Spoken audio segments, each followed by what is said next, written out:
ವಿಶ್ವವಾಣಿ ಟಿವಿಯ ವಿಶೇಷ ಕಾರ್ಯಕ್ರಮಕ್ಕೆ ಸ್ವಾಗತ. ನಾನು ಚಿದಾನಂದ್ ರುದ್ರಾಪುರ್ಮಾಡ್. ಉಪಮುಖ್ಯಮಂತ್ರಿ ಡಿಕೆ ಶಿವಕುಮಾರ್ ಸಿಎಂ ಆಗುವ ವಿಚಾರ ಮತ್ತೆ ಮುನ್ನೆಲೆಗೆ ಬಂದಿದೆ.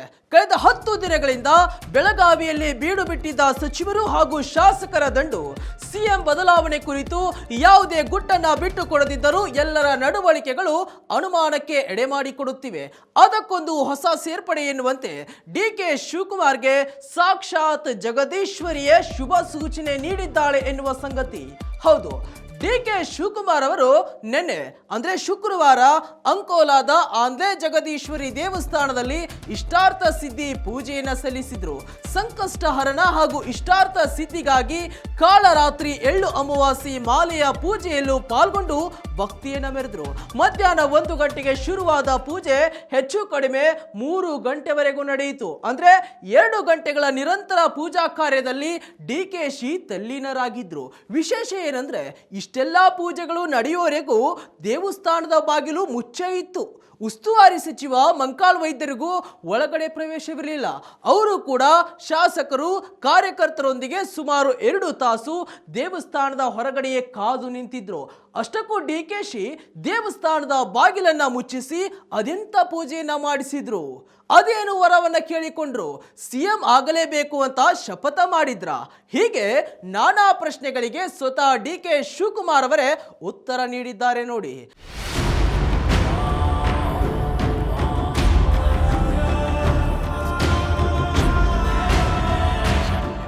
ಸುದೀರ್ಘ 2 ತಾಸುಗಳ ಪೂಜೆಯ ನಂತರ ಡಿಕೆ ಶಿವಕುಮಾರ್ ಮಾಧ್ಯಮಗಳಿಗೆ ಮಾತನಾಡಿದ್ದಾರೆ. 5 ವರ್ಷಗಳ ಹಿಂದೆ ಈ ಸ್ಥಳಕ್ಕೆ ಬಂದು ಕುಟುಂಬದ ಕೆಲಸಕ್ಕಾಗಿ ಪ್ರಾರ್ಥನೆ ಮಾಡಿದ್ದೆ. ಅದು ಈಡೇರಿತ್ತು. ಮತ್ತೆ ಇಲ್ಲಿಗೆ ಬರುತ್ತೇನೆ ಎಂದಿದ್ದೆ. ಈಗ ಬಂದಿದ್ದೇನೆ. ತಾಯಿ ಜಗದೀಶ್ವರಿ ಆಶೀರ್ವಾದ ಮಾಡು ಎಂದು ಕೇಳಿಕೊಂಡಿದ್ದೇನೆ. ತಾಯಿ ನನ್ನೊಂದಿಗೆ ಮಾತನಾಡಿದ್ದಾಳೆ, ಶುಭ ಸೂಚನೆ ಕೂಡ ನೀಡಿದ್ದಾಳೆಂದು ಹೇಳಿದ್ದಾರೆ.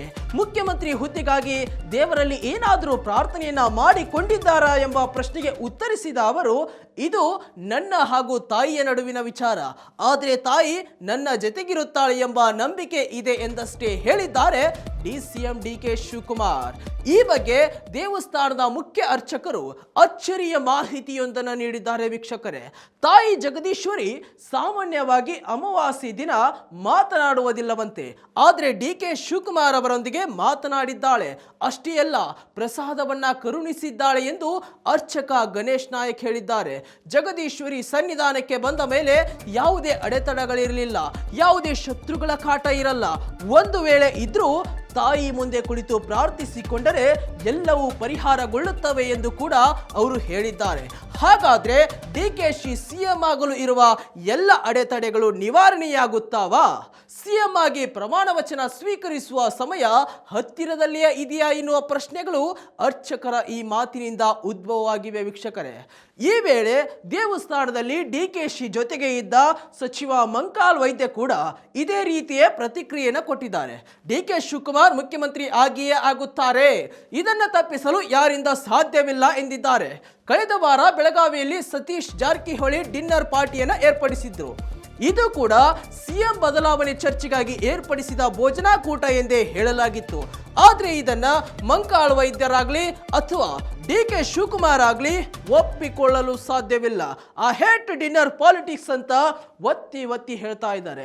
ಹಾಗಾದ್ರೆ ಡಿಕೆ ಶಿವಕುಮಾರ್ ಜಗದೀಶ್ವರಿ ಬಳಿ ಕೇಳಿಕೊಂಡಿದ್ದಾದ್ರೂ ಏನು, ತಾಯಿ ನೀಡಿರುವ ಶುಭ ಸೂಚನೆಯಾದ್ರೂ ಏನು ಎನ್ನುವುದು ಸದ್ಯಕ್ಕೆ ಕುತೂಹಲವಾಗಿಯೇ ಉಳಿದಿದೆ. ವೀಕ್ಷಕರೇ, ಇನ್ನು ಬೆಳಗಾವಿಯ ಅಧಿವೇಶನದಲ್ಲಿ ಸಿಎಂ ಸಿದ್ದರಾಮಯ್ಯನವರು ಸಿಎಂ ಕುರ್ಚಿಗೆ 2.5 ವರ್ಷ ಆಯಸ್ಸು ಅಂತ ಎಲ್ಲಿಯೂ ಒಪ್ಪಂದ ಆಗಿಲ್ಲ ಅಂತ ಕಡ್ಡಿ ತುಂಡಾದವರಂತೆ ಹೇಳಿದ್ದಾರೆ. ಸಾಲದೆಂಬಂತೆ ನಾನೇ 5 ವರ್ಷ ಮುಖ್ಯಮಂತ್ರಿಯಾಗಿ ಮುಂದುವರಿಯುತ್ತೇನೆ, ಹೈಕಮಾಂಡ್ ಕೂಡ ನನ್ನ ಪರವಾಗಿದೆ ಎಂದು ಗರ್ಜಿಸಿದ್ದಾರೆ. ಇದಕ್ಕೂ ಕೂಡ ಡಿಕೆ ಶಿವಕುಮಾರ್ ತಾಳ್ಮೆಯಿಂದಲೇ ಪ್ರತಿಕ್ರಿಯೆಯನ್ನು ಕೊಟ್ಟಿದ್ದಾರೆ.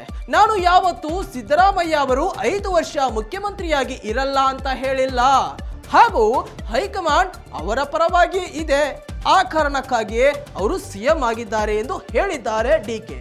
ಆದ್ರೆ ಸಿಎಂ ಹೇಳಿದಂತೆ ಒಪ್ಪಂದ ಆಗೇ ಇಲ್ಲ ಎನ್ನುವ ಮಾತನ್ನ ಡಿಕೆಶಿ ಈಗಲೂ ಒಪ್ಪಿಲ್ಲ. ನಮ್ಮಲ್ಲಿ ಒಪ್ಪಂದ ಆಗಿದೆ, ಅದರಂತೆ ನಡೆದುಕೊಳ್ಳುತ್ತೇನೆ, ನಾವಿಬ್ಬರು ಮಾತನಾಡಿಕೊಂಡಿದ್ದೇವೆ, ಹೈಕಮಾಂಡ್ ಕೂಡ ಒಂದು ಒಪ್ಪಂದಕ್ಕೆ ಬಂದಿದೆ ಎಂದು ಹೇಳಿದ್ದಾರೆ ಡಿಕೆ.